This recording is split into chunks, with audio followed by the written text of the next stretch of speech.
Pediatric iris and lens vascularization. Hyaloid artery passes through embryonic fissure into optic cup and fills vitreous cavity to form the posterior tunica vasculosa lentis. Branches near the equator anastomose with the annular vessel derived from the choroidal plexus and form anterior tunica vasculosa lentis. These vessels regress completely by 7th month. Sometimes we may see iris vessels in a child. It may be physiological or non-physiological. Non-physiolocal neovascularization of the iris develops due to chronic posterior segment ischemia. In premature infants, persistent tunica vasculosa lentis may be seen. Unlike NVI, these normal vessels lie within the stroma, are radial in orientation, have non-fenestrated endothelial cells with tight intercellular junctions and hence do not leak. On gonioscopy, these vessels remain behind the scleral spur. They regress in due course of time as the infant attains maturity. Sometimes, during trabeculectomy in congenital glaucoma, one finds loops of vessels on the surface of the iris known as Loch Ness monster phenomenon. This may represent anastomosis of major arterial circle with non-regressed anterior TVL.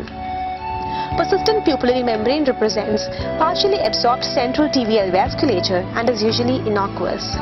In contrast to the normal vessels, NVI shows tiny tufts of vessels starting on the pupillary border and extending onto the anterior surface of the iris in an irregular, meandering pattern. On gonioscopy, they often cross over the scleral spur onto the trabecular meshwork and leak on fluorescent angiography. Lenticular vascularization in a child may be on the anterior lens capsule or on the posterior lens capsule. This is the case of a premature infant with vascularization onto the anterior lens capsule representing tunica vasculosa lentis.